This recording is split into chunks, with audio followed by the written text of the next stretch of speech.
Hello on this Tuesday. I hope you're all doing well. Welcome. And if you're here for the first time, thank you for choosing to tune in. So today we're here with a couple of stories for you. And the first will be starting off with the first one where we have a sighting of the Duchess of Sussex. So quickly sharing this here so that you do not have to click on the tabloids. So Meghan was spotted rocking some neutrals as she headed out for a girls' lunch in Santa Barbara on Friday, and she was honoring Veterans Day by pinning an enamel poppy brooch to her black sweater after meeting with military families at Camp Pendleton last week. So the Duchess of Sussex looked so laid back in a pair of tailored shorts and a crew neck sweater. And she was photographed outside Italian restaurant Pane e Vino with her friend Kelly McKee-Zajfin. And her accessories were simple, wearing a pair of stud earrings and her usual stack of gold bracelets, Cartier tank watch, along with a black belt and Celine glasses. Her shoe game was quite strong, donning an Aquazzura ankle strap flat and a black and white striped tote from Cesta Collective. And quick note, thank you to those who pointed out that this purchase of this bag is so impactful. The bag is made by hand from start to finish, and each bag is handcrafted of locally sourced renewable resources by talented female artisans in Rwanda, in Africa, who the company are proud to pay 500 to 700 times the national average salary in Rwanda. And each piece is finished by hand in Italy as well, with carefully chosen sustainable materials at a luxury atelier. As they say on their website, it is a purchase with a purpose. And they say that those who work in Rwanda for Cesta, that this work allows for their families to purchase livestock and fund education and alleviate poverty in rural communities. So it's good to see them supporting these talented women in Rwanda in this business partnership as well. So yes, she was seen out shopping, looking relaxed, happy, smiling, and of course noteworthy that she was wearing her poppy to honor vets, their sacrifice and service. So it was cool to see her there. Love her wearing that pair of shorts. She stayed within her palette, which is neutral, and her classic oversized sunglasses framed her face perfectly. Her hair was tied back in a low ponytail, and of course pointing out her nail polish, which was in some deep burgundy look. So looking fantastic out today.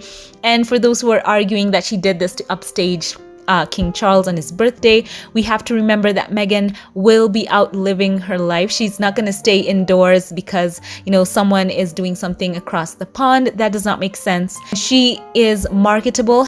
Hence, of course, paparazzi pictures will surface from time to time. Who knows even whether these images were taken today. So cool to know that Meghan was out and about looking happy, smiling, relaxed. And that's the first story of the day.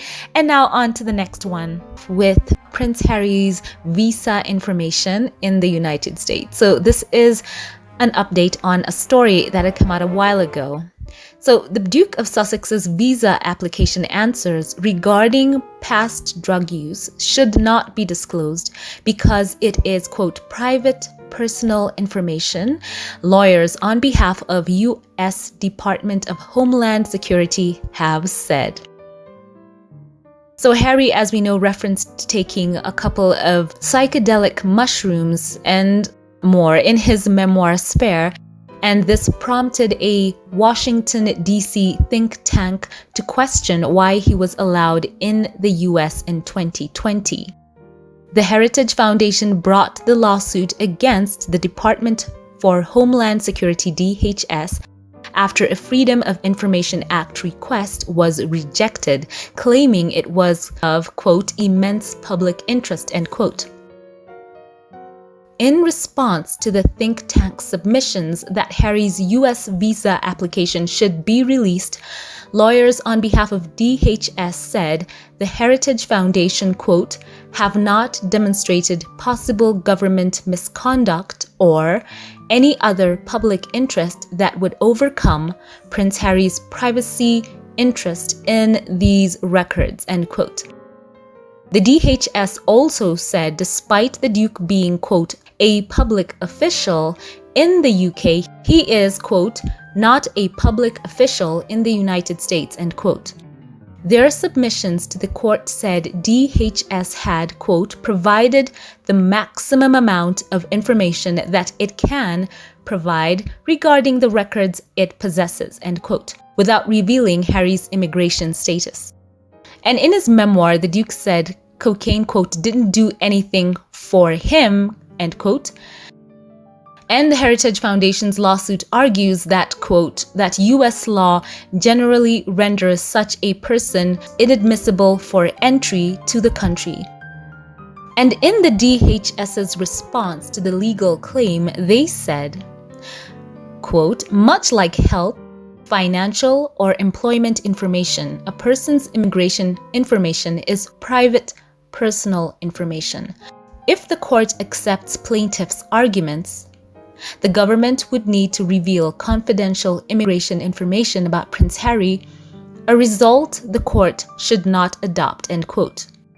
The submissions made by lawyer John Bardo on behalf of DHS also said no publicly available information shows that Prince Harry was ever convicted for a drug-related offense, in quotes. Mr. Bardo added that any suggestion from the Heritage Foundation of wrongdoing on behalf of the US government was purely speculative, end quote. So the response from DHS comes shortly after the Duke was told he could proceed with his claim in the High Court in the UK against Associated Newspapers over alleged unlawful information gathering. For more on Prince Harry's legal action against Associated Newspapers and the Mail and Mail on Sunday, click the links here in the cards and at the end screens, and I will see you there. So let me interject here and say that the fact that in their arguments that this think tank had perhaps tried to cast any aspersion on the US government on how Prince Harry's visa was processed. And, some sites have pointed out that Heritage Foundation is on the American right as far as your right and left leaning politics goes. It would be noteworthy to remember that Prince Harry's visa was actually processed by a Trump government. So there's a part of that argument as well that does not make sense. So not sure what they're trying to do there with that argument. Seems like they're trying to shoot themselves in the foot. In any case, Prince Harry was in the US when President Trump was in power, so what are they doing? So anything that might have happened that may have been construed as wrongdoing or, quote, possible government misconduct would have to have been done under the previous regime, right? So someone try and make it make sense in the comment section. In any case, I think a few of us had come to the conclusion that this was just a ploy to kind of harass Prince Harry in the United States. And it has been kind of interesting as well when you consider how there have been these stories in the press about people wanting, Harry to go back to the UK. And sometimes I wonder, because we all know that it's undeniable that when Prince Harry and Meghan stepped back from being senior working members of the royal family, that we did see so many people saying that they would slide into, quote, obscurity, that they would come back tail between legs. And there were some who in fact wanted Harry and Meghan to fail and to go back to the UK, whether it was Prince Harry and Meghan or Harry alone. We've been seeing a lot of that kind of commentary in the press and, from certain segments and people trying to frustrate them. Once again, this type of frustration here in this lawsuit concerning Prince Harry's visa in the US. But it has turned out all to be a fail. Prince Harry and Meghan are doing quite well, very loved and embraced in their new adopted country, especially for Prince Harry right now. He calls USA his home. And that does not mean that he does not love the UK. We did see that he has amazing ties there. He is working very devotedly with organizations that he was partnered with as a senior working royal in the UK. And they have just loved the partnership that they continue to have with him. It's been quite interesting to see that as well. And I think that it's fair to say there has been a good amount of regret about letting Prince Harry go. And we've seen this in the press over and over again. So I will use that to segue into this story, where apparently Prince Harry is expected to give King Charles a call on his 75th birthday.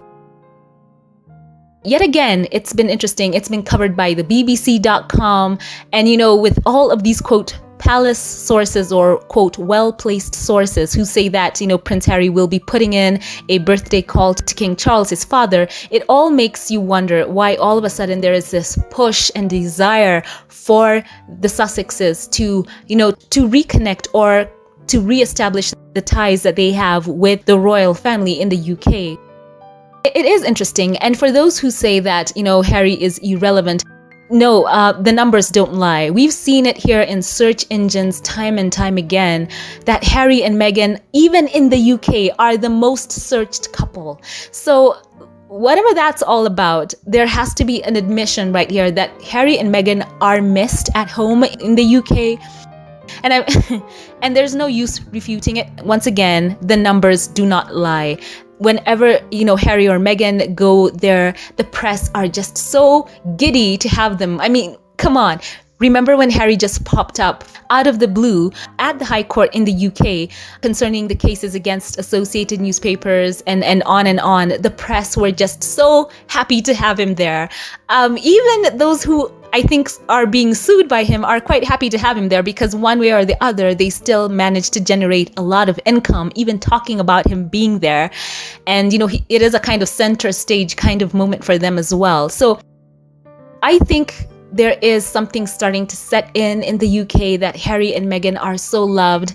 When the royal family were gathered for Remembrance Day, you could just see it in the commentary in the press, people saying, you know, it would have been good for Harry to be there. And the spotlight that was given to the Invictus Games as well.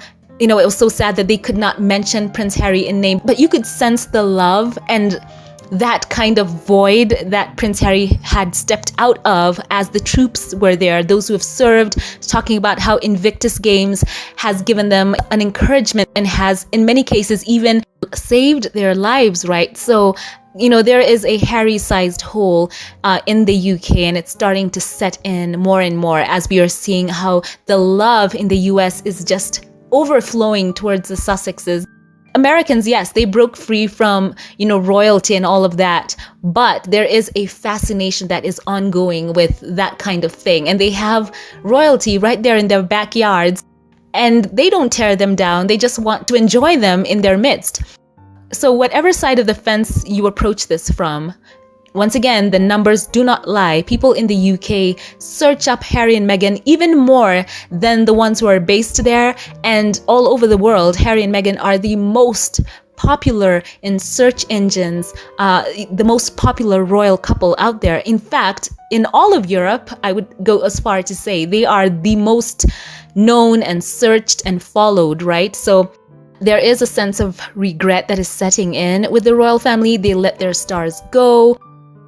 And yes, so we will see how that proceeds. So let me know, we'll have a poll running with this video. Do you think Prince Harry will be calling King Charles to wish him a happy birthday? So vote in that poll. I would love to know your thoughts. So I'm happy to see in this news that the DHS has upheld Prince Harry's right to privacy, as they have quoted right here. He may be a public official in the UK, but he is not a public official in the United States.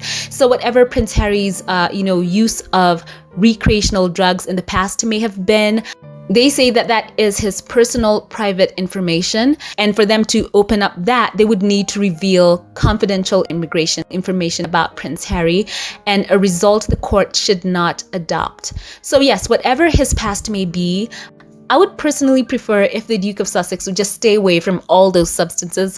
If he had used them in the past, it would be preferable for someone in his position to have his wits, all his wits about him. I would always want someone in that position to always be lucid at all times in their thinking, and not to have moments where they're blanked out and are not fully cognitively aware of everything around them. He is someone who is in charge of a lot of things, who is managing a lot of projects and finances.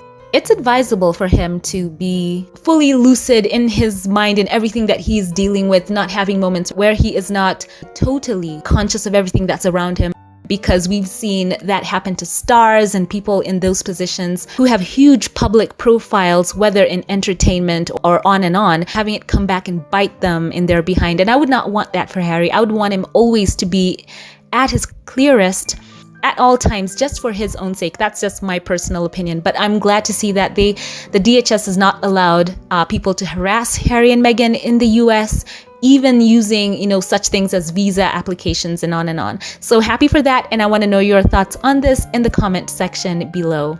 So once again, share your thoughts on all this news in the comment section below. I would love to know your thoughts. As always, before we log off, a very special thank you to all who support this channel financially, to all of my Patreon, PayPal, and membership supporters. Allow me here to give a special shout out to you by name. A very special thank you to you, Anna M. Jackson. Thank you for your giving and for all the ways that you choose to engage on this channel. Thank you for your love and support. I appreciate you. Thank you. Thank you as well to you, Betty Wright. Thank you for your comments, your kindness. You are valued and I truly love you. God bless you. Thank you to Connie Balmer, who is one of the channel moderators here. I always love when you're in the chat and in the comments. Thank you for your generosity and how you've been a blessing to my work here. I truly appreciate you. Thank you. Thank you as well to Eldridge as well. You have gone above and beyond in your support for this channel, and I truly appreciate you and don't take you for granted. God bless you. Thank you once again to all who support this channel financially, to all who like, comment, and share it. Thank you. And if you liked this one, don't forget to click that thumbs up button, like this video, subscribe, and also follow this channel on X for more informal posts. For more on Prince Harry's legal action against Associated Newspapers and the Mail and Mail on Sunday, click the links here in the cards and at the end screens, and I will see you there. Thank you all for watching, and I will catch you in the next one. Have a blessed one.